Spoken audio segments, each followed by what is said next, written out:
예, 주일 예배에 나오신 여러분들을 주의 이름으로 환영합니다. 오늘 또 거룩한 예배 가운데 우리가 함께 나왔는데요. 우리 주변의 지체들과 같이 인사하며 함께 교제를 나누겠습니다.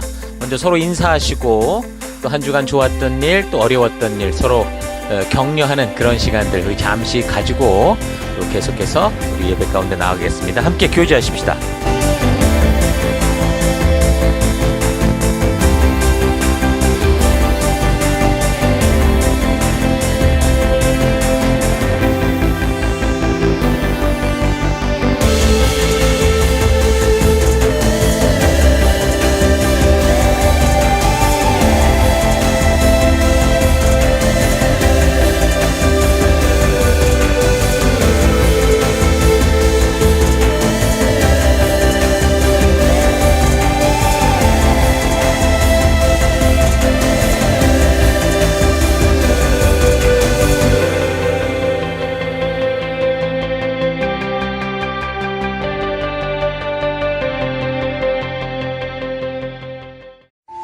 예, 이제 우리가 예배 가운데 나아가기 전에 우리 잠시 지난 주간 우리의 삶들을 되돌아보십시다. 우리 하나님 앞에 나아갈 때 더러운 모습, 죄의 모습으로 나아갈 수가 없습니다. 이 시간 다 같이 함께 한 주간을 되돌아보시면서 회개 기도하시고 또 이런 예배를 허락하신 하나님께 감사드리고 우리 하나님 앞으로 온전한 모습이 될 수 있도록 다 같이 우리 잠시 회개하며 기도하십시다. 기도하겠습니다.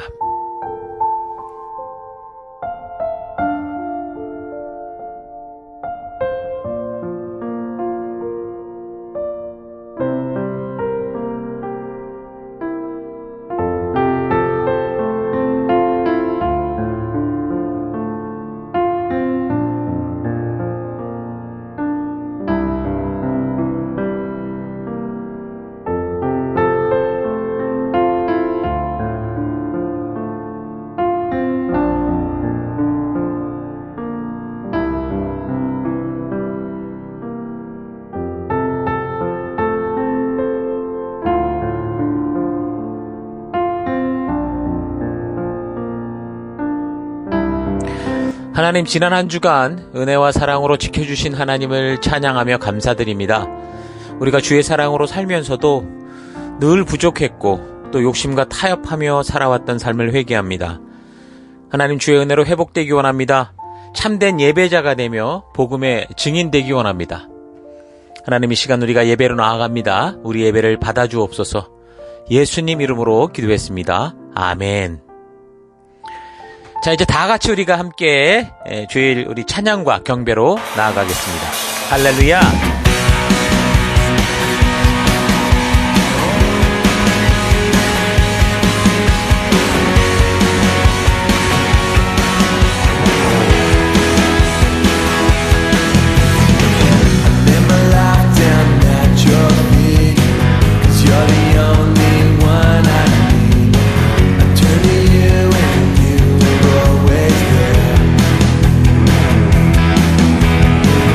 Troubled times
주님의 나라 영원하며 주의 나라 영원하며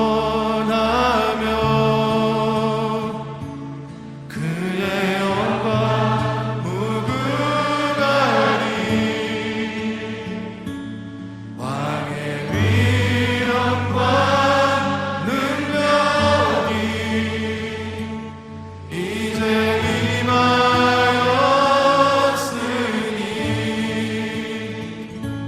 주의 주권과 주의 통치와 주의 나라 힘과 권세 임하네. 예수 하나님의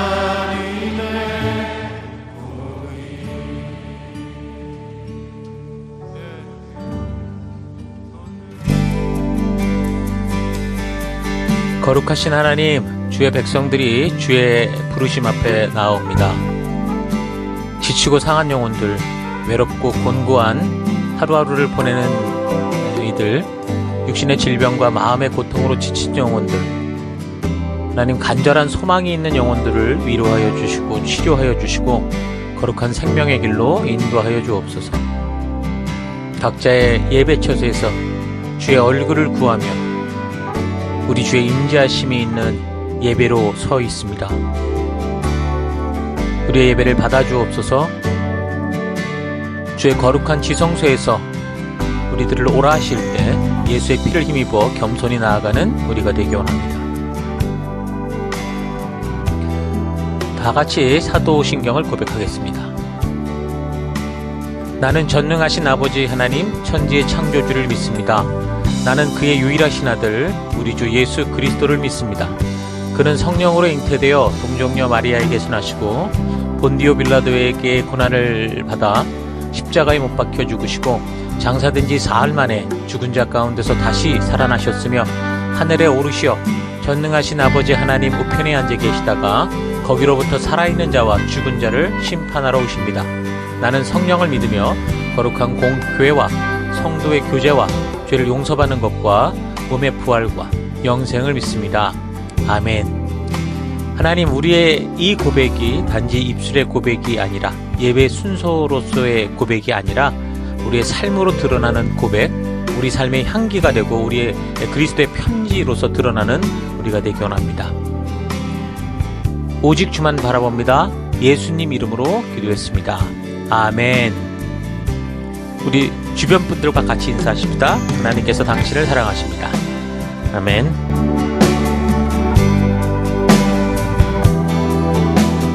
예, 9월 3일, 9월 첫째 주 우리 하나님 말씀 또 함께 살펴가도록 하겠습니다. 오늘 열왕기상 첫 번째 시간입니다. 서론과 1장에서 3장 초반부까지 함께 살펴보도록 하겠습니다. 아무리 화려한 업적을 쌓아도 소용이 없는 이유. 아무리 화려한 업적을 쌓아도 소용이 없는 이유, 이런 제목으로 함께 살펴가도록 하겠습니다. 오늘 본문에 해당되는 말씀 읽어드릴게요. 열왕기상 1장에서 1장 1절에서 4장까지 봉독해 드리겠습니다. 다윗 왕이 나이 많아 늙으니 이불을 덮어도 따뜻하지 않았다. 신하들이 왕에게 말하였다. 저희가 임금님께 젊은 처녀를 한 사람 데려다가 임금님 곁에서 시중을 들게 하겠습니다. 처녀를 시중 드는 사람으로 삼아 품에 안고 주무시면 임금님의 몸이 따뜻해질 것입니다. 신하들은 이스라엘 온 나라 안에서 젊고 아름다운 처녀를 찾다가 수넴 처녀 아비삭을 발견하고 그 처녀를 왕에게로 데려왔다. 그 어린 처녀는 대단히 아름다웠다. 그 처녀가 왕의 시중을 드는 사람이 되어서 왕을 섬겼지만은 왕은 처녀와 관계를 하지 않았다. 예, 우리 계속해서 우리 하나님 말씀을 살펴갈 때 이렇게 이제 각 권이 이렇게 달라질 때마다 잊지 말아야 되는 거는 우리가 역사의 흐름이 어디에 와 있는가라는 것. 그러니까 성경과 역사의 흐름을 통해 살펴가야 된다라는 겁니다. 성경을 바르고 빠르게 이해할 수 있는 아주 중요한 키가 이 역사의 흐름을 바르게 아는 거예요. 어떤 사건이 어떤 이유로 있었는가를 알아야 된다는 거죠. 그래서 어떤 일의 그런 시작으로부터 그로 인해서 벌어진 과정과 그래서 그 일의 끝이 어떤 식의 영향력을 미치며 흘러가는가 이걸 알게 된다면 그럼 누구라도 충분히 이 성경을 읽을 때 바르고 온전한 안목을 가지고 이 성경의 내용을 살펴갈 수 있겠죠. 내가 생각하고 내가 바라는 어떤 꿈을 꾸는 게 아니라 하나님이 말씀하시고자 하는 그 의도를 우리가 볼 수 있게 되는 겁니다. 그래서 항상 말하지만 성경의 전체적인 역사적 흐름을 우리가 항상 잘 염두에 두고 있어야 성경의 바른 이해에 굉장히 도움이 된다라는 거죠. 자, 주일에 듣는 이 성경 본문에 해당되는 말씀이 지금 우리가 살피는 역사에서 좀 어디쯤에 흘러가고 있고 어떤 일의 결과로 생긴 그런 일들이며 그래서 어떻게 이 일들이 흘러져 가고 있는가 그런 이 사건에 대한 앞뒤 전후 사항을 알아야 되는데 그것은 모르고 그냥 여기서 그냥 복 받겠다 뭐 이런 식으로만 간다면 좋은 덕담을 듣자는 얘기고 내가 듣고 싶은 것을 듣고 싶다는 거지. 그런 식의 태도가 되면 결국 신앙의 어려움을 만날 때 신앙의 어떤 그 좁은 길을 걸어갈 때 쉽게 길을 잃고 무너지게 될 수도 있는 거죠. 그래서 늘 잊지 말아야 되는 게 큰 숲을 보고 먼저 그리고 나무를 봐야 된다라는 거 잊지 마시기 바랍니다. 자, 오늘 우리가 이제 그래서 살피는 열왕기상은 이제 사사시대 350년 끝에 백성들이 어떤 일을 벌였습니까? 하나님이 다스리시는 그 신권 통치, 하나님의 통치를 벗어나서 왕권 통치를 원하면서 인간들끼리 살아가는 시대를 만들겠다. 마치 바벨탑 같은 사건들이 벌어지면서 그렇게 벌어진 사사시대 이후에 그래서 누가 이제 왕으로 초대받았습니까? 첫 번째는 사울 왕이었죠. 그래서 이제 어쨌든 사울의 시대가 갔고 그리고 두 번째 왕으로 이제 다윗이 이제 그렇게 등장하게 되는데 이제 두 번째 왕이었던 다윗의 시대 이제 거의 끝부분 다윗의 통치 말년으로 시작해서 이제 그 다음 왕이 솔로몬인데 솔로몬 아들에게 이제 왕위가 계승되는 그런 내용들이 이제 열왕기상에 담겨 있고 그리고 그 이후에 솔로몬의 또 이제 통치의 그런 과정들이 나오고 그로 인해 결국은 나라가 분열되는 그런 역사들을 보여주는 것이 이제 열왕기상 역사입니다.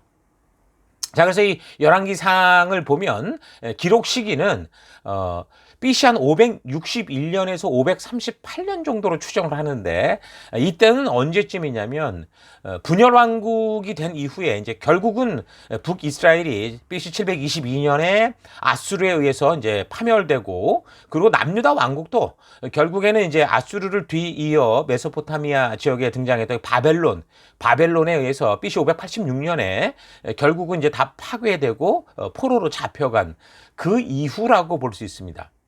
자, 그러니까 모든 나라가 다 끝장이 난 상태에서 이제 이 열왕기서가 적혀진 거죠. 그러니까 결국 다 나라가 망하고 역사의 뒤안길에 들어서서 여전히 하나님의 약속은 유효하고 있었기 때문에 그 약속을 보면서 다시 우리가 왜 하나님의 이런 엄청난 언약이 있었는데도 이런 시련 가운데 있는가라는 것을 알게 하기 위해서 적은 거다. 그래서 이제 그게 이제 열왕기서여서 이 BC 한 561년, 그래서 538년 그 어간에 적혔을 거다. 그렇게 보고 있습니다. 자, 그리고 이제 열왕기서의 저자는 누구냐? 유대인들의 저서에 의하면 뭐 선지자 예레미야가 적었을 거다. 그렇게 추정을 하는데 또 후대에 와서도 몇몇 학자들은 예레미야의 기록과 또 열왕기의 기록의 유사성을 이렇게 근거로서 예레미야가 적었을 거다. 그렇게 얘기를 하고 또 어떤 사람들은 중요한 예레미야 선지자에 대한 기록이 열왕기하에 전혀 기록이 없다라는 걸 볼 때 이거는 예레미야가 그것을 기록하는 장본인이었기 때문에 그랬을 거다. 어쨌든 예레미야일 것이다. 그렇게 축축을 하는 그런 경우입니다. 그러나 예레미야는 나중에 보면 같은 동족들에 의해서 남유다가 망할 때 그 반란을 일으키다가 결국에는 예레미야가 아니라 그 남아있는 사람이 반란을 일으키다가 예레미야는 항복하라고 그랬는데 그런 말들이 싫으니까 잡아서 이집트로 끌고 가게 되죠.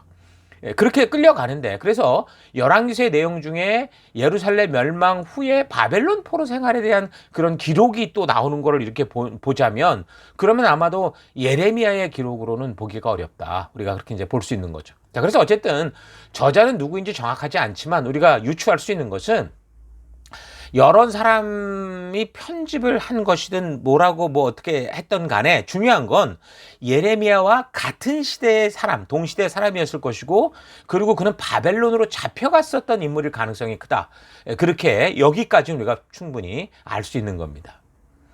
자, 그러고 나서 이제 열왕기서 이제 기록 목적을 좀 살펴보면요, 우리가 이제 계속 살펴보면서 알게 된 것처럼 이 세상의 이 역사라는 거는 하나님의 거룩한 제사장 나라로 살아갈 약속을 받은 이 약속의 언약 백성들이 이제 하나님의 말씀, 그 약속을 따라 순종하는 삶을 사느냐, 그렇지 않을 땐 어떻게 되느냐라는 이 분명한 역사적 사실을 보여주는 것이라고 할 수 있습니다. 단지 이스라엘이라는 한 나라의 역사실록, 어떤 역사 기록을 적어놓은 게 아니고요. 왜 하나님의 축복을 약속받으니 열방의 제사장으로 살아갈 백성들이 그 하나님의 보호 속에서 왜 망했을까라는 그런 질문을 던지면서 그 이유는 바로 하나님과의 약속, 그 신의 산 언약, 신신당부되었던 신명기의 그 약속을 지키지 않은 것이다. 이런 사실을 분명하게 알게 해서 믿음으로 사는 백성들이 현재 어떤 상황과 환경 속에 거하게 된다고 해도 바로 이런 역사의 사건을 잘 기억함으로 하나님과의 약속을 지켜내는 삶, 하나님이 부르신 그 소명의 삶, 우리를 보내신 그 정체성을 잊지 않는 그 삶을 살아갈 수 있도록 하기 위해서, 만약에 우리가 잘못된 길로 떨어졌다면 다시 그 길로 돌아오게 하기 위해서 그들의 그 분명한 잘못된 역사들을 보여주기 위한 것이었죠. 아마도 역사의 기록을 적는 이 저자는 스스로가 그런 살아있는 역사의 증인으로서, 그러니까 이 땅의 창조주이신 하나님의 축복이 약속된, 창조주가 약속한 이 약속 백성이, 언약 백성이 무너지는 그런 아픔을 직접 체험하면서 아마도 그 원인을 분명히 알고 싶었을 거라고 봅니다. 그의 기도는 이거였겠죠. 하나님, 전능하신 하나님, 살아계신 하나님, 왜 하나님이 그렇게 살아계심에도 불구하고 우리는 이렇게 되었습니까? 라고 하는 그 처절히 정말 이 비참한 그 질문을 던지고, 그리고 그 원인을 제대로 역사를 통해 추적해 본 거라는 거죠. 그래서 그 질문에 대한 대답은 결국은 자신들의 역사를 되돌아보면서 그 성경과 역사 속에서 하나님이 하셨던 말씀 속에서 발견하게 되는 겁니다. 이미 그들의 조상이라고 그들이 부르는 아브람에게로부터 약속된 그 일들과, 그래서 하나님이 역사 속에 이루었던 그 출애굽, 애굽에서의 탈출 사건, 그리고 그 백성들을 시내산으로 모아서 그 백성들과 하셨던 그 약속들, 그래서 그리고 저들이 영웅이라고 할 수 있는 모세, 그들을 이끌었던 모세나 또 여호수아 같은 사람들의 신신당부를 통해 적혀진 그 말씀들을 되돌아볼 때 하나님의 약속대로 서지 않은 결과, 하나님이 주신 이 말씀의 가치를 따라가지 않은 결과다라는 사실을 분명하게 그 질문을 가졌던 자는 알게 됐죠.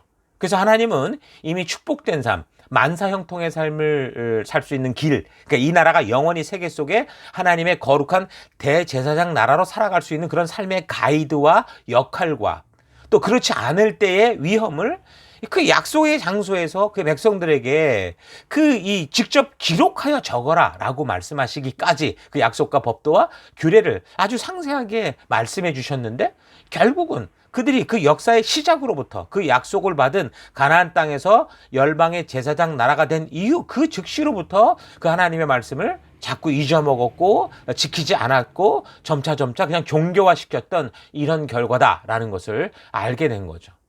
자, 그래서 열왕기서의 내용들은 대부분 보면 어떤 식이냐, 어떤 왕들의, 그 나라의 어떤 왕의 훌륭한 업적을 적고 이런 거에 포커스가 되어 있는 게 아니라 그 왕들이 하나님과의 약속을 지키는 자가 되었는가. 왕이라고 하면 어쨌든 왕정시대부터는 그 왕을 중심으로 하나님의 약속을 지키는 어떤 주도자가 됐었기 때문에 그 왕들이 과연 하나님의 약속을 지키고 있었는가, 그렇지 않았는가라는 것을 중심으로 이 열왕기서의 내용들이 적혀져 가는 거죠. 열왕기서가 보여주는 이 왕들은 그래서 이 몇몇을 빼고는 하나같이 이 죄를 짓는 모습들이 계속 그렇게 기록되어 있거든요. 그 나름대로 하나님의 뜻대로 산다고 했던 몇몇 왕들도 있었는데, 그 왕들도 그 역사를 읽어가다 보면 결국 잘 살았던 부분보다 말씀을 무시하고 그렇지 못했던 부분들, 이런 것들이 아주 적나라하게 적혀져 있는 걸 볼 수 있습니다. 이제 우리가 곧 살피게 될 솔로몬 같은 경우도 결국 이 화려한 그 성공의 그 천문을 열 때 이거 어떤 식으로 역사를 틀어버렸는가라는 거기에 초점이 돼 있죠. 솔로몬 왕은 성전을 지은 왕이라고 말을 하지만, 예루살렘 성전을 지은 왕이라고 말하지만, 사실은 내용을 보면 솔로몬은 성전을 짓는 것보단 자기 성을 짓는 것에 더 많이 집중을 했고 더 신경을 썼던 것을 이렇게 보여주고 있거든요. 또 히스기야라는 어떤 왕 같은 경우도 상당히 뭐 기도로서 그 아수르의 위협을 이긴 그런 왕으로 우리가 기억을 하는데, 그런데 그 이후에 보면 이 왕이 또 결국은 교만에 빠져서 그렇게 넘어지는 모습들이 그대로 적혀져 있는 걸 볼 수 있습니다. 그러니까 역사적으로 볼 때 악한 왕들도 이제 사실은 뭐 업적으로 보자면요, 나름대로 그때 당시 정치나 외교를 잘 했어요. 그래서 나라를 확장시키기도 하고 부국 강병의 그런 나라를 만들기도 합니다. 자, 그런데 열왕기서의 저자는 조금 전에 말한 것처럼 거기에 초점이 맞춰져 있질 않아요. 아무리 화려하고 뭐 세계 최고의 지혜와 부와 명예와 권세를 누린 솔로몬 왕도, 예루살렘 성전도 결국은 하나님과의 약속과 명령과 규례, 그러니까 하나님의 가이드를 따라 살지 않게 될 때, 그 당시에는 그게 화려해 보이고 대단했는지는 몰라도 결국은 헛되고 헛되다라는 것을 보여주려고 하는 거죠. 그 금 수십 톤을 부어 만든 그 예루살렘 성, 하나님이 영원히 함께 하시겠다고 약속했던 그 성임에도 불구하고 그 성 안에서, 그 성전 안에서 하나님께 예배드리는 자들이 하나님 말씀대로 서지 않는 결과, 그 삶의 결과는 결국 그 금으로 입혔던 그 이 예루살렘 성이 돌 위에 돌 하나도 남지 않고 사라지는, 그러니까 일장춘몽이다. 세상에 보이는 모든 화려한 것들은 일장춘몽이다. 하나님이 주신 길을 외에 다른 길로 걷게 될 때 거기는 아무리 화려해도 지옥길이다라는 걸 보여주려고 하는 거죠. 그러니까 예루살렘 성전은 이 솔로몬 시대 이후에 지금까지 세계 역사 속에서 늘 어떤 논쟁의 핵심적인 장소가 되고, 또 세계가 흔들리게 되는 아주 굉장히 민감한 장소가 되어 있지만, 어쨌든 하나님 말씀대로 이게 바르게 서지 않을 때 그곳은 돌 위에 돌 하나도 남지 않고 무너지기도 하고, 또 우리가 역사를 통해 하는 것처럼 거기 또 이제 타 종교, 그러니까 이슬람의 성지가 되어서 지금은 더 복잡한 장소, 그러니까 다시 말하면 그곳엔 하나님이 계시지 않는 그런 장소가 됐다라는 거예요. 우리가 기억할 것은 그곳에서 이런 분명한 메시지를 주셨던 하나님을 기억할 뿐이지, 그 장소, 그 성전, 그 곳이 그렇게 중요한 건 아니다라는 거예요. 우리의 기억 속에 하나님의 의도를 모른다면 의미가 없는 곳이라는 거죠. 자, 우리도 이 시대에 예수 그리스도로 말미암아 이제 하나님의 자녀로 초대되었고, 그래서 우리가 초대된 백성으로 하나님의 말씀을 따라 믿음으로 살아가는 그런 백성이 된 성도라는 걸 알고 있습니다. 자, 그런데 하나님이 그렇게 살아계시다고 해도 우리가 또 우리의 삶의 현장을 보면 이상하게 예수를 믿고 교회를 다니고 하는 사람들도 세상에서 굉장히 무기력한 모습을 많이 보는 거죠. 자꾸 무너지고 오히려 세상에서 잘 되는 것 같고, 아니, 전지전능하신 하나님께서 나를 살리셨고 초대하셨고 당신의 자녀를 삼았다고 말씀하고 계시는데도 왜 역사는 이렇게 흘러가고 있는가? 왜 나의 삶은 이럴까? 이게 어떻게 보면 열왕기서를 적었던 저자가 했던 고민과 똑같은 고민이죠. 근데 오늘 우리도 사실 그런 고민 속에 살아가면서 이 믿음의 길을 걷고 있는 거예요. 자, 그렇다면 우리는 이 열왕기서를 읽으면서 열왕기사 그 저자의 이 고민처럼 우리가 정말 참으로 왜 이런 일들이 계속되는가, 바른 답을 우리가 이 적혀있는 역사의 기록을 통해 찾아가야 되고 그 의도를 분명하게 알아야 됩니다. 그러니까 열왕기서는 뭐예요? 마치 왕들의 비리만 들추어내는, 어떻게 보면 요즘 뭐 그것이 알고 싶다 같은 고발 프로그램, 그러니까 고발하는 책과 같아요. 단지 고발만 하는 게 아니라 그 원인을 찾고 의도를 찾고, 그래서 왜 전능하신 하나님께서 살아계시고 지키신다고 약속하셨음에도 그의 백성들이 치욕적인 패망을 겪게 되고 민족이 파괴돼서 흩어지고 결국 다른 열강의 포로가 되는지, 결국에는 이 이스라엘이 그렇게 망하고 나서 뭐 잠시 독립되는 그런 시기가 있지만, 나중에 역사를 살펴가지만 그 이후에는 오늘날 얼마 전에 1940몇 년에 이스라엘이라는 나라가 생기기 전까지 뭐가 있었습니까? 이런 것들을 분명하게 보여주고 있는 거죠. 그래서 우리는 그 원인을 파악하고 오늘 우리가 맡은 이 시대 속에서 과연 우리는 어떻게 이런 역사를 반복하지 않고 믿음의 길을 살아갈 수 있는가라는 것을 분명히 볼 수 있는 그 내용이 열왕기서의 내용인 거예요. 자, 그래서 이 시대를 살아가면서 내가 지금 처한 상황과 환경이 어떠하든 그곳에서 하나님과의 거룩한 약속대로 살아낸 그 왕 같은 제사장이요, 거룩한 나라요, 하나님의 소유된 백성답게 우리는 살아가야 되는 거죠. 이 시대 속에서 예수 그리스도로 말미암아 새 언약된 백성으로 이 시대에 택하신 족속이요, 왕 같은 제사장이요, 거룩한 나라요, 하나님의 소유된 백성답게 살기 위해서 결국 우리가 피땀 흘려 하나님의 말씀대로 순종하고자 하는 그런 삶을 살지 않는다면 우리는 하나님이 약속한 진정한 축복을 볼 수 없다라는 것이 지금 열왕기서를 통해 보는 분명한 역사의 증거입니다. 거꾸로 본다면 이것을 보았기 때문에, 이런 잔혹한 역사를 보았기 때문에, 불순종의 역사를 보았기 때문에 우리가 순종의 삶을 산다면 다윗과 같은, 아브라함과 같은 그런 하나님의 놀라운 축복의 역사를 볼 수 있다는 것도 되겠죠. 자, 하나님께서 우리를 통해 일하시기에 모든 것이 막 저절로 막 이루어지는 게 아닙니다. 하나님의 그 통치만과 하나님이 창조하신 이 창조의 세계는 그렇게 흘러가지 않아요. 하나님께서는 우리에게 자유의지를 주셔서 인격적으로 일하시기 때문에 우리는 그런 주신 자유의지를 가지고 땀 흘려서 우리 하나님의 말씀을 지켜가고 그 가치를 따라 실력을 키우고 전문적인 재능들을 우리가 습득해 가야 되는 거예요. 그래서 하나님이 맡긴 그 일 가운데 우리가 나아가야 되는 거죠. 근데 하나님께 맡기면 하나님께서 우리의 육체 껍데기만 이렇게 사용하셔서 우리를 무슨 로봇 팔처럼 이용하시는 게 아니에요. 우리 각자에게 맡겨진 하나님 주신 이 시간, 너무 공평한 시간이에요. 이 시간을 통해서 땀 흘려 열심히 우리가 공부하고 준비하고 장점을 키워서 우리가 번일받은 그곳에서 전문적인 실력을 갖추고 비록 때로는 실패하고 넘어진다고 해도 우리가 할 일은 하나님의 뜻대로 살고자 하는 그 가치대로 살고자 하는 끝없는 도전을 통한 순종의 그 길을 걸어갈 때 그런 전인적인 삶의 모든 것을 통해서 하나님께서 우리를 통해 이런 하나님의 나라를 계속 일구어 가신다 그거죠. 귀신들이 보면 뭐 몸둘 것이 없어서 뭐 이런 사람 몸에 들어가 가지고 그 사람을 짓누르고 억누르고 조종하는 이런 식으로 하나님은 그렇게 일하시는 분이 아니라는 거 여러분 우리가 분명하게 알아야 됩니다. 이 역사가 이렇게 흘러가는 이유를 통해서, 원인을 통해서 우리가 이 사실을 분명히 알아요. 여러분, 성령에 홀려서 일한다 이런 말 들어봤습니까? 귀신에 홀렸다는 얘기 드렸어도 성령에 홀렸다는 얘기 못 들었을 거예요. 여러분, 성령의 강권적인 역사가 뭡니까? 그거는요, 하나님의 말씀이 강하게 우리의 마음과 생각을 설득하는 거예요. 그래서 우리가 아무리 생각해도 어디에 핑계댈 것 없이 없는 상태, 그 말씀이 옳습니다라고 하는, 하나님의 말씀만이 맞습니다라고 하는, 그래서 순종 외에는 정말 아무것도 옳은 것이 없는 그런 상태가 강권적인 성령의 역사인 상태인 거죠. 강권한다라는 말은 헬라어로는 아난카손인데 물리적인 어떤 강제력을 사용하는 그걸 의미하는 게 아니에요. 강권한다는 말은 끝까지 끈질기게 설득한다 이런 뜻입니다. 그러니까 여러분, 귀신에 홀린다는 것은 뭔가 사로잡혀서 자기 스스로 선택의 의지가 없이 끌려다니는 걸 말하잖아요. 근데 많은 교인들이 보면 그런데 마치 이런 현상을 착각을 일으켜서 무슨 은사 집회 같은 거 통해서 이상한 그 경험을 하고 마치 이게 사람인지 동물인지 모르는 그런 행위들을 하는데 그게 마치 귀신에 홀리듯 마치 성령에 홀리려고 하는 그런 경우가 있다는 거죠. 여러분, 성령 하나님은 우리를 홀리듯이 우리와 함께 하는 게 아니고요.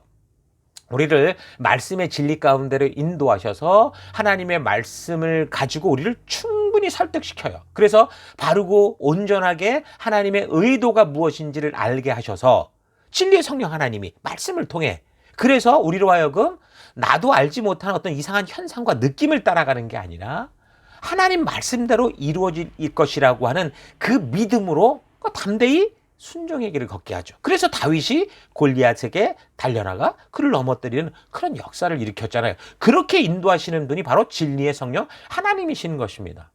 그래서 우리의 죽음까지도 두려워하지 않고 기꺼이 하나님의 신실하심을 믿기에 하나님이 하신 약속과 명령과 언약을 따라 나아가게 하는 분이 바로 우리 성령 하나님이신 거죠. 근데 우리는 너무 잘못된 교육을 받아왔습니다. 그러니까 성령님을 강하게 압박하고 결국 자기를 홀리듯이 나 자신의 의지와 상관없이 그분이 나를 이끄는 거를 성령 충만이다, 성령 체험이다, 뭐 이런 성령의 은사다, 이런 식으로 배웠던 거죠. 그래서 하나님의 뜻이 무엇이든 내가 그래서 간절히 원하고 내가 원하는 걸 추구하면 그거를 들어주는 거다. 우리가 성령의 은사를 받는 것도 네가 간절하지 않기 때문에 못 받는다. 이런 식으로 잘못 배워왔던 겁니다. 눈을 감고 머리를 비우면 뭔가 그곳에 하나님께서 얘야 이렇게 하거라라고 말씀하실 것처럼 그렇게 배워왔죠. 그래서 우리가 하는 모든 일에 있어서 하나님이 우리를 통해 우리에게 주신 사명을 따라 살라고 하셨던 그 일들을 전부 하나님께 맡기고 하나님을 시키는 것이 큰 믿음인 것처럼, 그러니까 우리가 할 일을 하나님께 미루는 걸 큰 믿음이라 이렇게 배웠고, 정말 하나님 주신 그 사명을 위해서 내가 실력을 갖추고 피땀을 흘려야 되는 그런 중요한 시기에 그래서 전부 준비를 소홀히 여기고 뭐 기도만 하면 된다 뭐 이런 식으로 해가지고 뭐가 잘못 이런 이 신앙관이 잘못 배워온 겁니다. 그래서 결국 하나님을 모르는 사람들은 어떻게 살아요? 자기를 믿어야 되기 때문에 그래서 스스로 실력을 갖출 수밖에 없는 그런 게 세상 사람들이 세상의 삶의 방식이잖아요. 하나님을 모르는 사람은 하나님을 모르니까 자기밖에 의지할 게 없어서 그렇게 살아가는데 어떻게 보면 그게 더 훨씬 더 성경적일 수도 있다라는 거예요. 하나님 없이 사는 게 문제지 그들이 그렇게 하나님 주신 사명을 갖고 정말 그렇게 우리가 힘쓰고 애써서 그런 길을 걸어가는 게 오히려 옳다는 거죠. 거룩한 제사장으로 이 세상에 주관해야 될 이 세상에 우리가 그렇게 보냄을 받았는데 그렇게 준비해야 될 사람들이 그냥 기도로 하나님께 다 미루는 식으로 돼버리니까 우리의 실력으로 세상에 밀리는 거예요. 충실히 하나님 주신 그 원칙을 따라 그냥 아무것도 모르니까 열심히 살아왔던 그런 사람들에게 밀리고 그 사람들에게 머리가 되는 게 아니라 꼬리가 되는 그런 삶을 살게 됐다라는 거죠. 그런데도 이런 그 실력적인 갭을 메꾸기 위해서 말씀을 바르게 알고 그래서 내 삶 속에서 정말 진정으로 하나님 주신 지혜를 따라 우리에게 주신 이 사명을 감당할 실력을 쌓아가려는 게 아니라 또다시 이런 어떤 갭을 신비한 방법으로 뭔가 신령한 방법으로 자꾸 이렇게 그거를 대체하려고 그러니까 하나님을 이용할 수밖에 없고 하나님께 점점 더 미루어버리는 그런 삶을 사는데 이걸 신앙인 것처럼 착각해왔다라는 거예요. 야, 여러분, 열왕기의 왕들이 하나같이 우상 숭배를 하는 이유가 쭉 나오는데 다 그 원인이 거기에 있었어요. 이제 우리가 열왕기에 나오는 왕들을 쭉 보면 하나같이 우상 숭배를 하거든요. 근데 그 이유가 뭐예요? 바로 지금 말씀드린 이런 착각 때문이라는 거죠. 자기 원대로 내가 편한 대로 자기의 생각대로 하나님을 동원해서 내가 원하는 것을 하고 싶은 그 욕심이 그 욕구가 결국에는 이런 끔찍한 역사를 만드는 것을 볼 수 있습니다. 우리 모두는 젊기에 정말 여러분 정말 이걸 잘 기억해야 돼요. 여러분 우리 교회 특히 우리 젊은이들이 많은데 이거 명심해야 됩니다. 당장 좋은 결과, 좋은 성적을 내가 갖지 못하는 거 괜찮지만 적어도 우리의 삶의 태도가 내가 땀 흘려야 될 그때 정말 하나님 주신 사명을 가지고 가치를 심어가야 되는 그때 하나님께 미루는 그런 인생 되지 말고 하나님께서 주신 귀한 시간을 아껴서 자기가 전공하는 것에 정말 열심히 실력을 쌓으십시오. 이곳에 워킹으로 왔다면 또 좋은 실력을 쌓으십시오. 언어 실력 쌓고 여러 실력 쌓고 경험 쌓고 그래서 어떤 상황 속에서도 다윗과 같이 믿음으로 진건승부하는 신앙의 태도를 훈련하라는 거죠. 이곳에 와서도 말씀의 가치를 따라 살아가는 그런 세계적인 훈련, 세계 곳곳으로 튀어나온 이곳에서도 그런 삶을 훈련해 가야 된다는 거예요. 세상 속에 속하지도 않고 그렇다고 하나님께 올인된 것도 아닌 요즘 그렇잖아요. 그래서 애매한 회색 인생을 살아가는 이 박쥐 같은 그런 삶의 태도는 우리가 좀 버려야 되고 하나님을 믿기에 그 약속을 믿고 그 약속대로 순종하는 그 가치대로 살아내고자 하는 다윗처럼 여러분 살아가는 그런 하루하루가 되길 바랍니다. 하나님의 자녀라고 말하면서도 세상에 와서 세상은 다 즐기고 세상은 흉내내고 살다가 그리고 교회당은 뭐 꾸준히 출석을 하고 그저 조금 봉사하고 이런저런 모임에 참석만 하는 그런 성도인 척하는 그런 인생이 돼서는 안 돼요. 지난주도 말씀드렸던 것처럼 그런 인생은 교회 안에까지 와서 죽음의 길로 가는 인생이 될 수도 있다라는 거죠. 그래서 열왕기서를 읽고 묵상해 가면서 그런 인생들의 결국이 어떻게 되느냐, 결론이 어떻게 되느냐, 그들의 끝이 어떻게 되느냐 잘 파악하고 온 세상이 다 멸망의 길로 가면서 뭐 이게 유행이다, 다 그렇게 살지 않냐, 이럴 수밖에 없다. 그렇게 한다고 해도 타당성 있게 들려 보여도 여러분 우리가 걸어갈 길은 바른 믿음의 길, 하나님의 약속과 명령, 그의 가이드를 따라 정말 왕따의 삶을 사는 거죠. 왕의 백성으로 따로 구별된 사람, 그게 거룩한 사람이라는 의미 아니에요? 왕따라는 인생을 다시 생각해 보면 이 세상에서 왕따 당하는 것은 여러분 그만큼 거룩한 백성이 됐다라는 그런 의미예요. 그래서 여러분 정말 거룩한 왕따가 되기를 그런 여러분 되기를 바랍니다. 자, 열왕기서를 살피기 전에 그런 서론을 잠시 우리가 중심으로 이렇게 생각을 했는데, 이런 정도로 하면 여러분이 열왕기서를 읽어가는, 역사를 계속 읽어감에 있어서 분명한 관점을, 바른 관점을 가질 수 있을 겁니다. 무엇보다 열왕기서는 왜 하나님께 택한 백성들이, 열방의 제사장이요 거룩한 하나님 나라의 백성된 자들이 세상 속에서 그냥 그렇게 실패하고 무너져 갔는가, 여기에 초점이 맞추어져 있다라는 거 잊지 마시고 열왕기의 역사를 살펴나갈 때 그런 안목으로 분별하고 또 묵상하며 읽어갈 수 있으면 좋겠습니다. 예, 계속해서 우리가 열왕기서의 그 구조와 잠깐 1장, 2장만 살펴보도록 하겠습니다. 자, 열왕기 상서의 구조는요, 크게는 1장에서 11장까지는 통일왕국 시대, 그리고 12장에서 마지막 22장까지는 분열왕국 시대가 이제 시작되는 그 초기 시대에 대한 역사를 보여주고 있습니다. 열왕기 전체는 다윗이 늙어서 이제 솔로몬으로 정권이 넘어가는 그 사건부터 결국에는 어디까지 이 역사가 나오냐면 분열왕국, 그리고 결국은 이 나라가 다 파괴되는, 파멸되고 포로로 잡혀가는 거기까지 얘기가 나오고 있습니다. 그러니까 초대왕 사울왕과 그다음 다윗, 그리고 이제 오늘부터 살펴가는 솔로몬 왕, 이 왕들은 전부 40년씩 각각 통치를 했습니다. 그래서 이제 역사로 보면 통일왕국 시대가 한 120년 정도의 시간이다. 사사시대는 350년, 통일왕정 시대를 보면 120년 정도 시대, 이렇게 볼 수 있어요. 자, 그래서 먼저 1장에서 10장까지는 솔로몬이 왕이 되면서 나라가 안정이 되고 점점 부강해지는, 그러니까 다윗이 만들어내는 그 이 축복의 여파가 어떻게 흘러가는가라는 걸 볼 수 있습니다. 자, 그래서 열왕기상 1장 1절부터 잠시 읽어드리면, 다윗 왕이 나이가 많아 늙으니 이불을 덮어도 따뜻지 아니한지라, 이렇게 나오면서 그 마지막에 4절에는 그렇게 이제 신하들이 이 다윗의 노년의 그 이 외로운 그 이 삶을 좀 충족시켜 주려고 아름다운 처녀를 뽑아줬지만 왕이 잠자리는 같이 아니했다, 이렇게 이제 마무리를 하죠.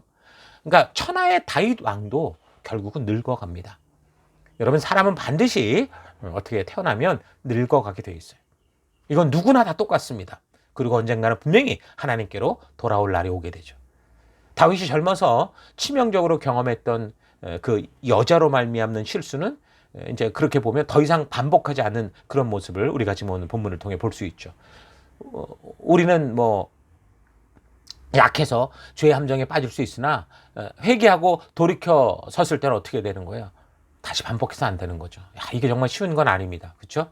자꾸 이제 반복되는 게 문제인데, 어쨌든 다윗은 결국에는 여러 실수가 있었어도 다시 반복되지 않는 그런 아주 가장 성도인 우리가 닮아야 될 그런 모습을 보여주고 있습니다. 지금 어쨌든 다윗이 이제 늙었고요. 그래서 정치 현장에 나서지 못할 정도의 그런 육체적인 상태인 것 같아요.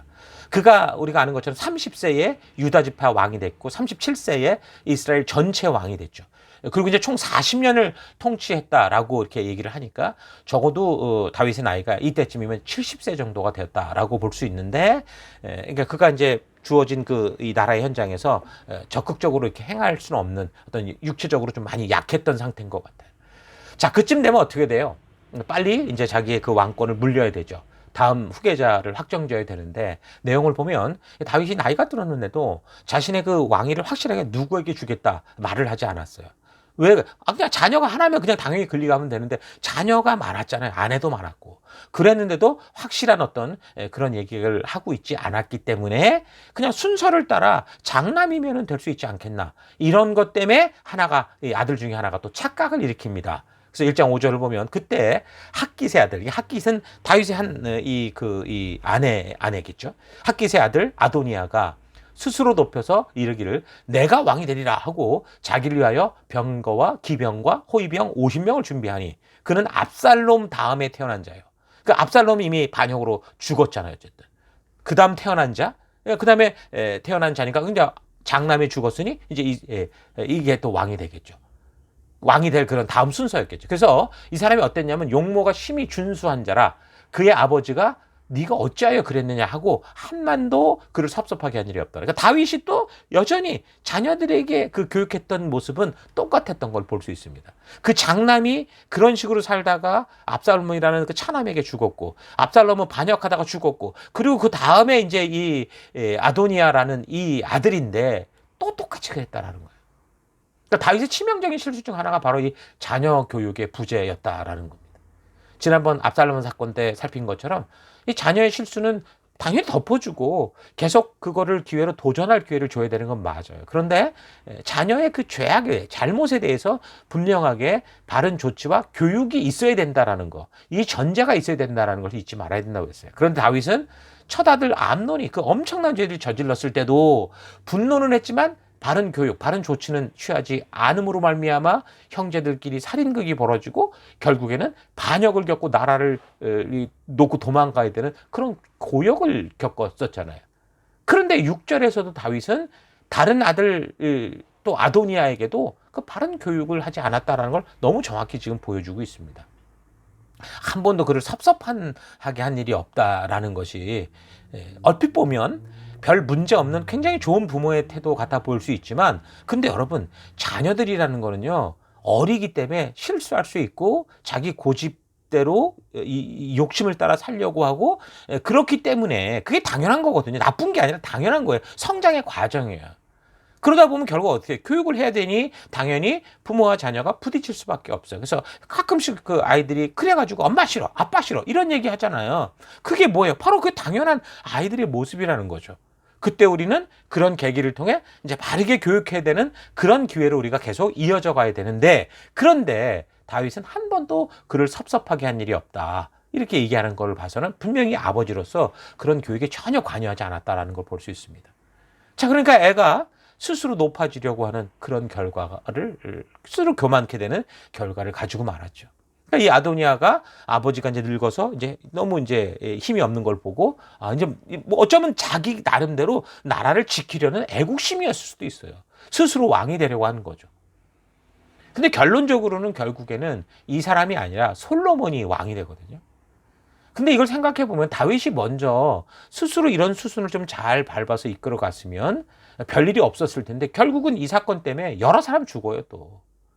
그 바른 자녀 교육, 정말 우리 교회가 힘써서 우리 가정들이 함께 교회와 힘을 모아서 우리가 지켜가야 될 굉장히 중요한 부분이다라는 거 잊지 마시고, 우리가 어쨌든 이런 사건들을 통해서 또 자녀 교육에 대한 중요성을 우리가 잘 기억할 수 있기를 바랍니다. 특히 아버지들의 역할, 아버지가 한 가장이 이 집의 제사장이 되고 온전한 사사가 되어서, 그래서 어떻게 바른 말씀의 길로 양육하고 이끌 것인지 정말 고민해야 할 부분이다라고 생각을 합니다. 그 다음 2장에는요, 다윗이 죽기 전 솔로몬에게 이제 다윗이 해야 될 일과 왕으로서 중요한 일이 뭐다라는 이런 것을 교훈하는 이야기가 나옵니다. 그래서 2장 1절부터 보면요, 다윗이 죽을 날이 임박함에 그의 아들 솔로몬에게 명령하여 이르되, 내가 이제 세상 모든 사람이 가는 길로 가게 되었노니 너는 힘써 대장보가 되고 너의 하나님 여호와의 명령을 지켜 그 길로 행하여 그 법률과 계명과 율례와 증거를 모세의 율법에 기록된 대로 지키라. 그리하면 네가 무엇을 하든지 어디로 가든지 형통할지라. 이렇게 말씀합니다. 그러니까 우리가 계속해서 창세기부터 살펴오듯이 여러 가지 각자의 험난한 그 긴 인생을 산 그 모든 그 믿음의 그 위대한 거인들, 우리가 살펴왔던 그 우리의 그 선배들 하나같이 보면 어때? 마지막으로 인생을 형통하게 어떻게 살아라라고 하는 지혜를 분명히 말해줘요. 유언을 말해주는데 그건 매 한 가지예요, 다 보면. 여러분, 한 사람이 100년 가까운 인생을 살고 그 인생 끝에 주는 지혜는 어떤 거라고? 귀하다고 그랬죠. 돈을 주고도 살 수 없는 너무 귀한 교훈들이라고 그랬습니다. 그래서 세상의 사람들은 그런 선배들의 지혜와 말을 돈을 주고서라도 배우고자 해요. 그런 한 사람의 인생보다 더 귀한 수세기 동안에 변치 않는 지혜, 성경 최고의 사람들이 들려주는 이 축복된 삶의 지혜는 어떻겠어요? 그렇다면 돈을 지불해서라도 이 배우고 싶은 지혜라고 한다면 영원한 세계를 이 초점으로 보여주는 이 성경의 이 역사, 우리처럼 믿음의 길을 달려왔던 사람들이 전해주는 이 말씀은 너무너무 중요한 지혜의 하나겠죠. 그래서 다윗이 험난한 인생을 살며 전하는 이런 지혜는 하나님의 명령을 잘 듣고 결국 그 말씀대로 지켜 행하라 라는 거였어요. 어쩌면 선배들하고 똑같은 얘기였죠. 근데 이것이 영원토록 흔들리지 않고 변화되지 않는 형통한 삶의 원리라는 건 분명한 겁니다. 예수님께서도 이 축복된 삶을 위해서 결국 뭐예요? 율법을 완성하러 오신 거고, 이 하나님 아버지의 변하지 않는 그 마음을 바르게 알게 하기 위해서 하나님의 마음이 이거야, 하나님의 진심이 이거야, 이 말씀이 너무 중요한 거야, 이걸 말씀하기 위해 오셨던 거죠. 여러분 늘 말하지만 형통한 삶은 뭐예요? 기도로 열심으로 얻는 게 아니고요, 하나님의 말씀을 따라 그렇게 살아감으로 얻어지는 거예요.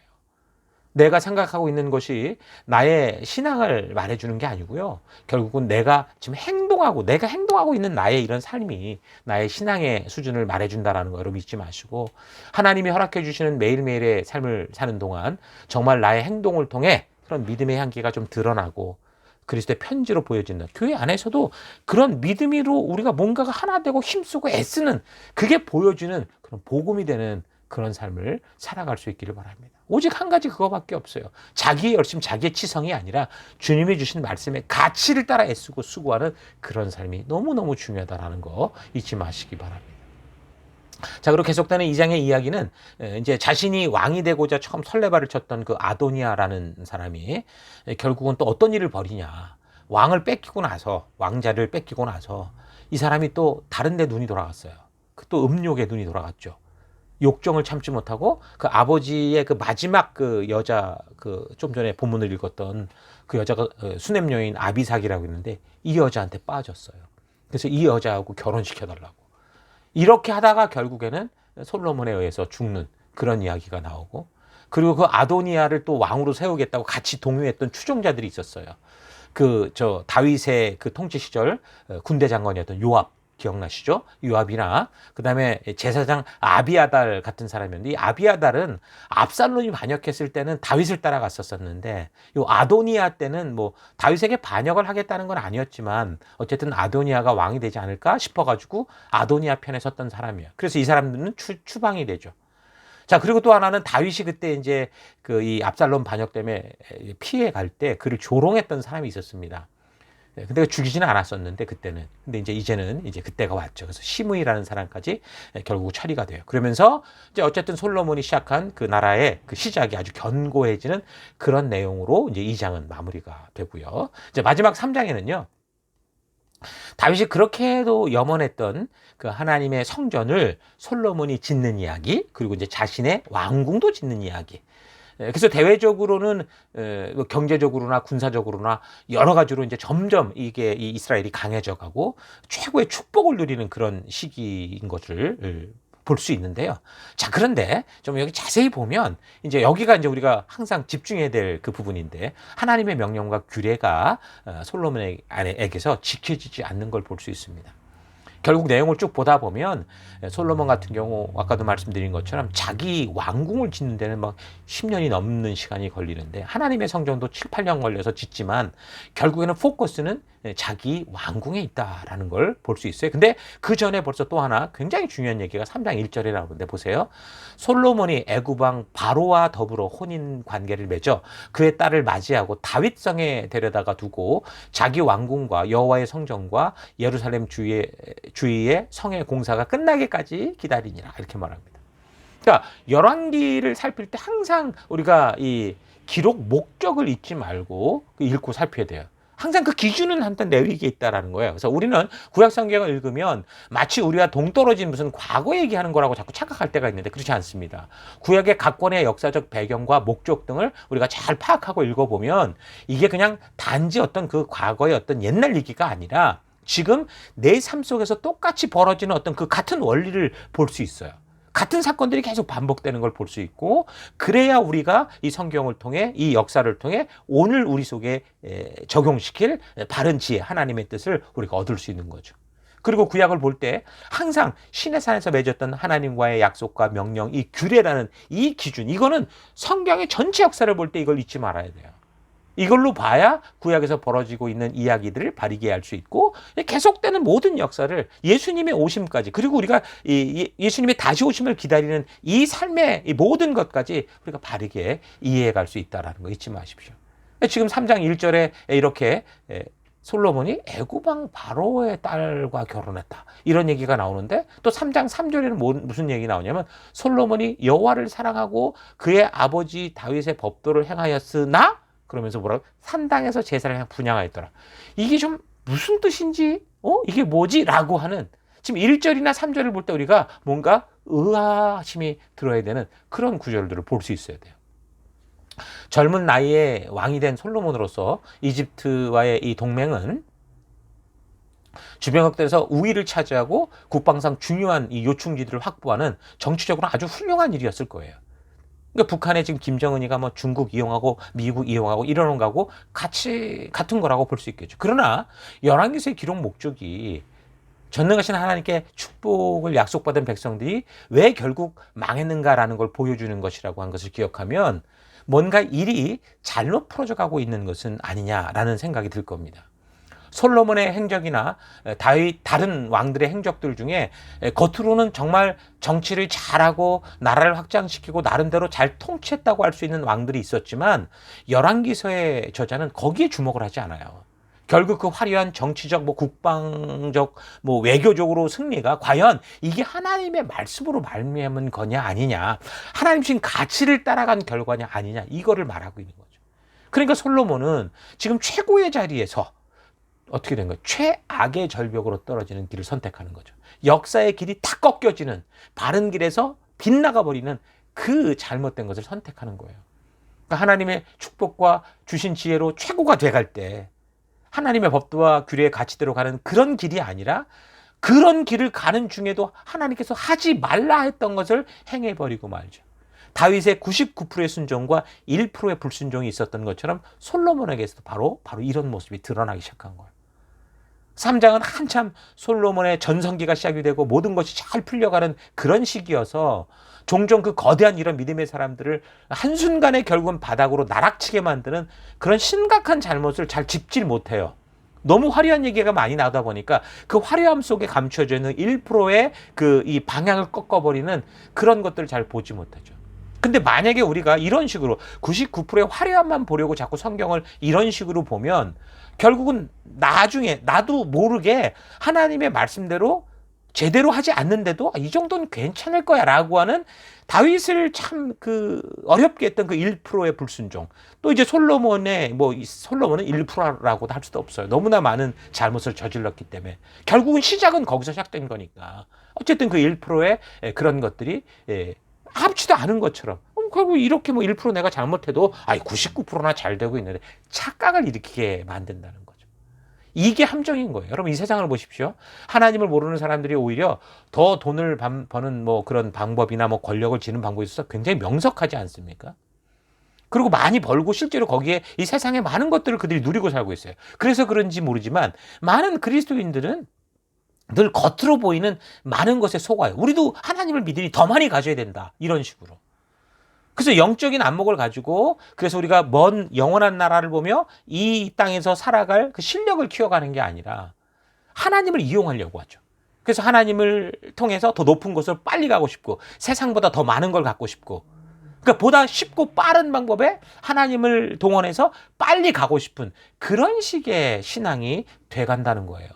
그 1%, 99%의 화려함에만 집중해 있으면 1%의 결국에는 이 역사를 바꾸고 이 삶의 방향을 바꿔버리는 이것을 보지 못하면 그렇게 된다고요. 그러니까 정작 말씀대로 순종해서 생기는 것이 아닌데도 이제 착각을 일으킬 거예요. 그게 하나님의 축복이다. 내가 이만큼 하나님의 성전을 짓고 이렇게 놀라운 일을 하고 있으니 이 모든 것들 하나님 축복이다라고 얼버무리는 거죠. 사실은 그게 그 역사를, 그 하나님과의 그 길을 완전히 단절시키는 것인데도 불구하고, 그러니까 99%의 그 맑은 물에 1%의 독을 타는 건데도 모른다는 거예요. 대부분 요즘 교회들 속에서 외치는 하나님의 축복이라는 걸 보면 다 축복받았다 그런 걸 보면 그 안은 마치 솔로몬 같은 거죠. 솔로몬처럼 하나님의 말씀이 그 가치가 이미 빗나간 빈 껍데기, 근데 화려한 그런 것들이 마치 축복이라고 그렇게 착각하는 걸 볼 수 있습니다.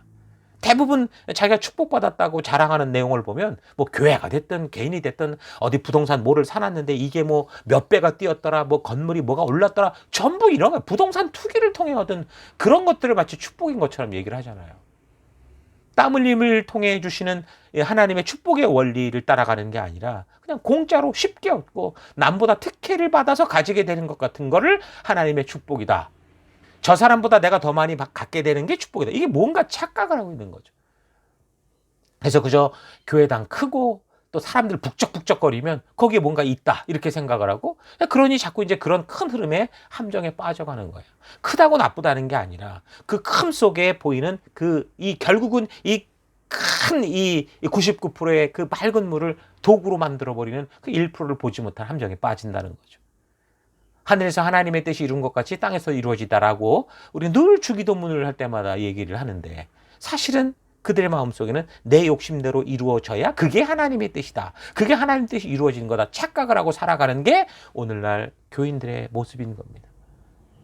온 교회들이 솔로몬의 화려한 영광에만 눈이 빠져 있어서 지금 망국의 현실 앞에서 이제 포로로 잡혀가서 역사를 되돌아보며 피눈물을 흘리면서 이 역사의 산 증거를 적어가는 이 열왕기 저자의 심정, 하나님의 심정을 전혀 보지 못하는 거죠.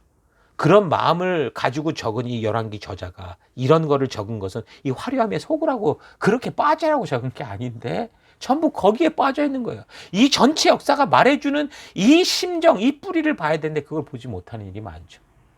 열왕기서는 지금 그런 솔로몬과 같은 겉에 화려함에 속지 말고 그 화려함이 과연 하나님의 말씀으로 말미암은 축복인지 자기의 욕심으로 말미암은 착시 현장인지를 살펴야 한다. 이걸 외치고 있다는 거 잊지 마십시오. 그래서 온 세계 교회들이 이 만몬의 물질주의 문화에 젖어서 그저 잘 사는 것이 축복인 것처럼 외치는 이런 시대의 분위기에 우리는 영적인 안목을 좀 바르게 가진 백성들이 되어서 거룩하게 구별된 백성, 거룩한 왕따가 되어서 열왕기서의 그 저자, 그 심정, 하나님이 이렇게 정말 이 슬픈 역사 아니에요. 하나님의 나라가 마치 무너지는 것처럼 보이는 이 역사를 그대로 적어서 우리에게 전하고자 하는 하나님의 뜻을 우리가 분명하게 알아갈 수 있기를 바랍니다. 하나님은 하나님 나라를 온전히 이루어감에 있어서 솔로몬이 이 다윗으로 말미암는 탄력으로 성장의 가속도가 붙으려 할 때 분명히 다시 한번 이 늘 말씀을 가까이 해야 된다. 이 말씀을 묵상하고 되새기고 지내야 된다. 이렇게 계속 반복해서 말씀해 주시고 축복을 말씀해 주셨는데 그게 지금 오늘까지 지금까지 살폈던 우리가 이 본문의 내용인데, 과연 그렇다면 그 솔로몬의 그 삶은 어떻게 흘러가게 되는지 우리 계속해서 다음 주에 또 살펴가도록 하겠습니다. 자, 우리 들은 말씀을 가지고 잠시 묵상하며 기도하겠습니다. 묵상하겠습니다. 예, 아무리 막강한 권력과 최고의 지혜와 능력을 가져도 금을 번쩍이는 최고의 성전과 엄청난 규모의 나라 경제를 가져도 결국 그 일들이 하나님의 말씀대로 산 결과가 아니고 자기의 생각과 욕심을 따라 그릇된 길, 세상의 길을 따라간 것이라면 아무것도 아닌 겁니다. 그러니까 솔로몬의 그 놀라운 영광도 불과 40년을 넘지 못했어요. 아버지 다윗의 순종을 통한 그 축복을 유산으로 그는 사실 금수저로서 상당한 그런 어떤 혜택을 받죠. 거기에 상당히 지혜로웠고 굉장히 빛나 보였는데, 근데 딱 빛나는 그 역할을 시작하는 그 첫 순간에 금세 말씀의 가치대로 살아가는 데 있어서는 주도적이지 못한 그의 실체가 드러났습니다. 이건 너무 안타깝게도 가나안 땅의 그 주인이 되었을 때도 그랬고 또 왕정 정치가 시작될 때도 그랬고 그 다음에 지금 이 솔로몬도 딱 똑같은 그런 상황인 거죠. 결론은 뭐예요? 화려함에 속지 말라는 거예요. 보이는 것에 유혹돼서는 안 됩니다. 말씀의 확실한 기준을 가지고 모든 것을 분별하는 눈을 가져야 된다는 거죠. 열왕기서는 그런 그 모든 화려함이 끝난 완전히 폐허가 된 그곳에서, 포로로 잡혀는 그곳에서 아주 비통한 마음으로 역사를 되돌아보며 적혀진 절규입니다. 온통 완전히 그 비리와 우상숭배로 가득 찬 그런 내용, 하나님이 볼 때 정말 이거 어디에 말해주고 싶지도 않은 그 부끄러운 내용들이 가득 차 있는 내용들이에요. 여러분, 그런데 왜 이게 우리에게 전해졌을까요? 여러분은 이런 역사를 보면서 나는 역사의 뒤안길에서 어떤 인생이 되기 원하는가 기억하셔야 돼요. 내 인생 끝에 영원한 삶을 나는 어디서 살게 되는가 기억해야 돼요. 하나님의 심판대 앞에서 나는 어떤 심판을 받게 될까 여러분 생각해야 돼요.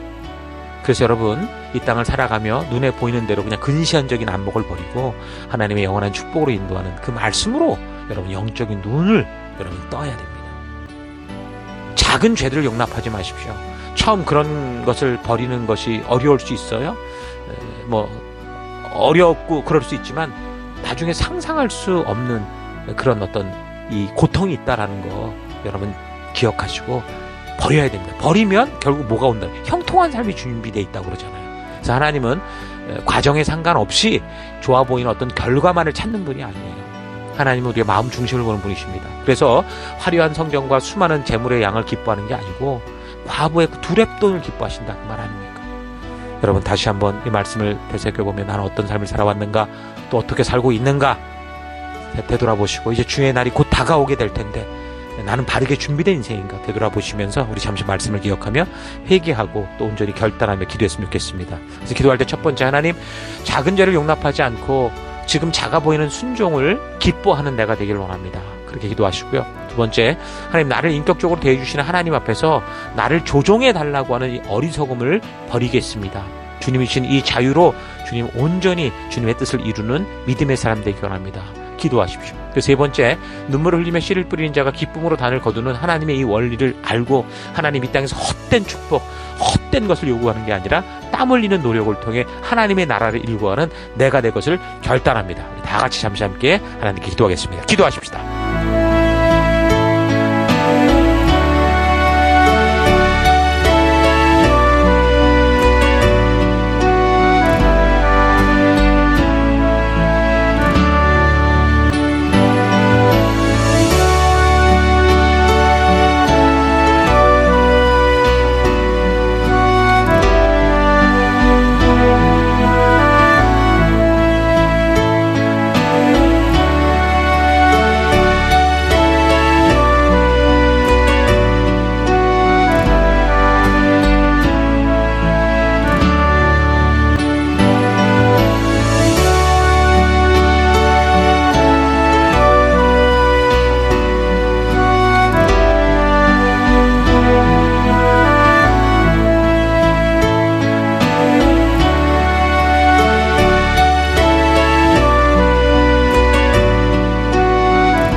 사랑의 하나님 고맙고 감사합니다. 오늘도 우리가 이제 열왕기서의 역사를 이제 살피기 시작하면서 그 서론적인 내용, 그리고 처음에 시작되는 그 솔로몬의 화려함을 우리가 보았는데, 하나님 모든 화려함 속에 숨겨져 있는 이 숨은 죄악들 우리가 참 고백할 수밖에 없습니다.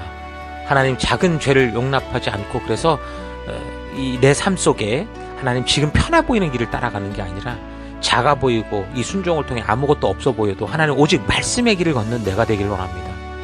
나를 인격적으로 대해주신 하나님 앞에서 나를 늘 조종해달라고 하나님께 무슨 맡기는 것이 믿음인 것처럼 살아왔던 것 하나님 회개합니다. 용서하여 주옵소서. 이제는 내가 주님의 그 축복의 그 원리를 따라 하나님 정말 눈물을 흘리며 씨를 뿌리는 자가 되길 원합니다. 그래서 주님께서 기쁨으로 단을 거두게 하실 그 놀라운 땀 흘리는 축복을 즐거워하는 내가 될 것을 결단합니다. 그래서 하나님 우리에게 나아갈 방향을 주시고 죽음의 위험을 막는 그 바운드리, 분명한 이 땅에서의 삶의 이 법도와 규례를 주신 이 말씀의 가치 안에서 살아가는 내가 되기를 결단합니다. 주님께서 주신 듣는 마음을 가지고 하나님 세상의 정보, 욕심의 귀를 기울이는 게 아니라 솔로몬처럼 세상의 귀를 넓게 여는 자가 아니라 하나님 오직 주의 외침에, 주의 말씀에 귀 기울이며 살아가는 내가 되길 원합니다. 그 길 걷기 원합니다. 함께 하심을 감사드리고 예수님 이름으로 기도했습니다. 아멘.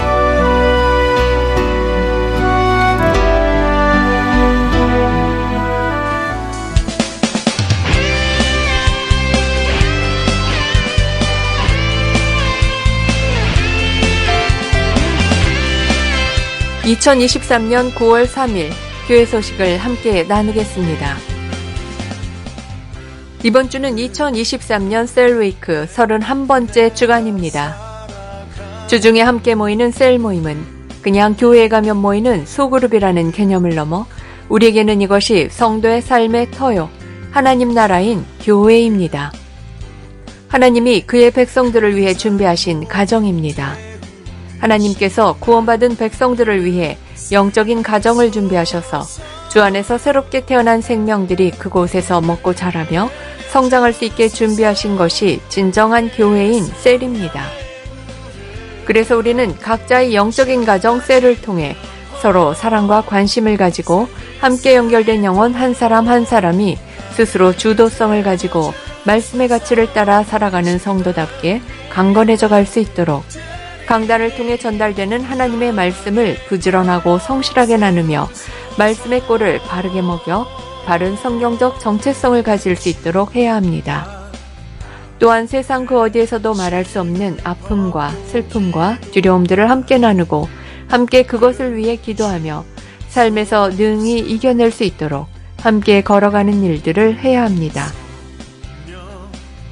그래서 사랑의 돌봄과 성령과 역사를 통해 하나님의 의도를 알게 하는 교육이 셀로 함께 모이는 부르심의 목적임을 잊지 말고 하나님이 부르신 바른 방향을 향해 바른 방법으로 서가는 우리가 되십시다.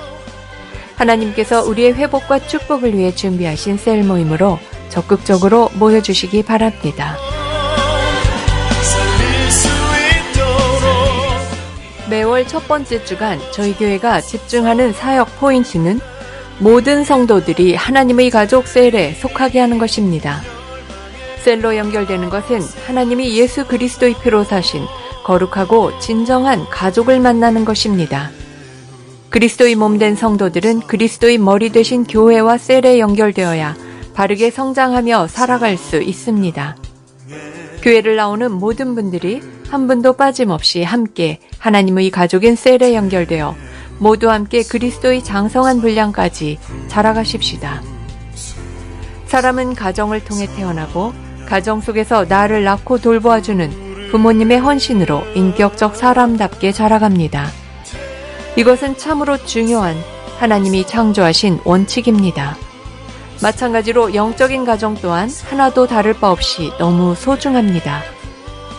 단지 성경을 공부하는 것이 아니라 서로의 삶과 깊은 마음을 나누며 서로를 위해 기도하고 성령 하나님께서 우리 모두를 세워가는 회복의 공간입니다. 그러므로 함께 영적인 가정 셀 속에 소속되고 연결되어 건강한 하나님의 자녀로 성장하여 생명을 낳는 생명을 세우는 열방의 제사장으로 성장해 가십시다. 아직 셀에 속하지 않은 분들은 하나님의 가족이요 교회인 셀에 반드시 함께하기를 바랍니다. 9월 교회 소개반 첫 모임은 다음 주 10일에 모입니다. 멜번 시티 교회가 어떤 부르심을 따라 어떻게 사명을 감당하고 있는지를 소개하는 시간입니다. 매월 첫 주와 둘째 주 모임을 가지는데 9월은 오늘 예배 후 체육 행사가 있어서 다음 주에 시작됩니다. 교회를 처음 오시는 분들은 함께 오셔서 하나님께서 이 교회를 부르신 사명과 그 사명을 이루어가는 우리 교회의 비전들을 먼저 들으셔서 함께한 교회에 소속되는 디딤돌이 되는 시간, 함께 한 사명을 위해 같은 방향을 바라보며 같은 방법으로 나아갈 수 있는 시작의 시간이 되기 바랍니다. 각 셀 리더들이 관련되신 분들에게 소개하고 참가 여부에 대해서 리더십 톡방을 통해 신청해 주시기 바랍니다. 소개반 모임 장소는 우리가 교제를 하는 로버트 화이트홀에 있는 스몰 룸입니다. 매월 첫 주 금요일 모이는 줌 기도회 모임이 있습니다. 9월 8일 금요일 저녁 9시 온라인 줌으로 9월 기도회 모임으로 모입니다. 준비된 기도 가이드를 따라 각자의 공간에서 온라인을 통해 함께 모여 기도하는 기도 골방 모임입니다. 이 모임에 참석하는 방법은 다양합니다. 각자가 참석해도 좋고 원할 때는 각 셀별로 한 곳에 모여 참석해도 좋고 또는 사는 지역이 같은 두세 사람이 모여 참석해도 좋고 또는 마치 기도 산책처럼 홀로 길을 걸으며 참석해도 좋고 어느 곳에서든 정해진 시간에 온라인으로 참여하여 함께 기도할 수 있는 모임입니다. 새로운 한 달을 시작하며 함께 모여 함께 기도하며 함께 서로를 위해 사명을 위해 기도로 하나님 앞에 서서 다니엘과 같이 거룩하게 살 것을 결단하는 시간으로 만들어 가십시다. 오늘 각자의 처소에서 영상 온라인 예배로 참석해 주시는 분들과 이곳 클레이튼 홀 예배에 처음 참석해 주신 여러분을 환영합니다. 예배 후 성도의 교제 모임이 있는데 오늘은 이곳에서 예배 후 이어지는 체육 행사로 함께 모여 즐거운 성도의 교제를 나누는 시간들이 되시기 바랍니다. 주중에는 연결된 셀들과 온라인 오프라인을 통해 모이는 셀 모임이 있습니다. 각 셀마다 정해진 요일에 온라인으로 또는 오프라인으로 함께 모이고 있으니 셀 모임에도 적극적으로 참여하여 하나님의 마음이 담긴 성경과 역사를 지체들과 함께 나누며 하나님 안에서 나는 누구인지를 바르게 알아가는 축복된 시간들을 나누시기 바랍니다. 다음 주일 예배는 예배당에서 드립니다. 우리가 예배를 드리고 있는 멜번시티 CBD 안에 있는 스카스 처치에서 2시에 예배를 드립니다.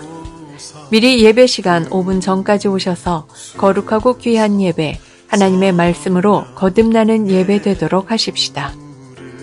우리가 드리는 예배는 계속해서 매주 영상으로 미리 준비되어 교회 사이트에 매 주일 오전 6시에 업로드됩니다.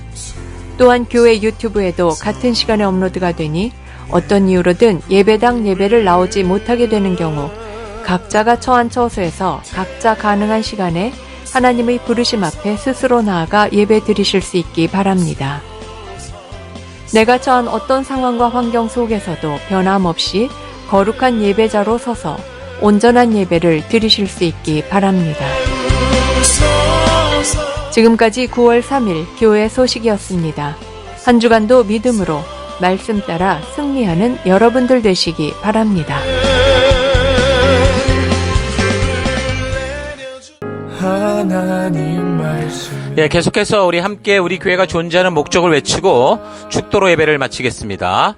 2023년 사람을 세우는 교회임을 잊지 않고 살아가는 교회 되기. 그 사명을 감당할 때 사랑을 가지고 사명을 이루는 교회 되기. 하나님이 주신 방향을 잃지 않고 열심을 다하는 교회 되기. 사명을 위해 구별하신 열방의 제사장 나라, 거룩한 교회 되기. 어떤 상황과 환경 속에서도 하나님의 말씀대로 용기 있게 순종하는 교회 되기. 아멘. 자, 이런 부르심의 사실을 잊지 마시고 한 주간 또 삶의 현장 곳곳에서 믿음 따라 말씀의 가치를 따라 승리하는 여러분 되시기를 축원합니다. 다 같이 기도하겠습니다. 이제는 우리 주 예수 그리스도의 은혜와 하나님의 그 크신 사랑하심과 성령님의 감화, 감동, 위로, 축복, 충만하심이 아무리 99%의 화려한 성공과 승승장구가 있어도 1%의 하나님의 말씀의 가치에 어긋나고 빗나간 일들이 숨겨져 반복될 때 결국 시대의 흐름이 뒤바뀌게 되는 것을 깨닫고 하나님 앞에서 아무리 작은 1%의 죄악도 절대로 숨기지 않고 반복하지 않고 삶의 모든 것을 하나님의 말씀의 가치를 따라 살기 위해 땀 흘리며 씨를 뿌리는 자가 되기를 선택하는 모든 백성들 머리 위에 이제로부터 영원토록 함께 하실지어다. 아멘. 하나님 말씀에 운명을 거는 자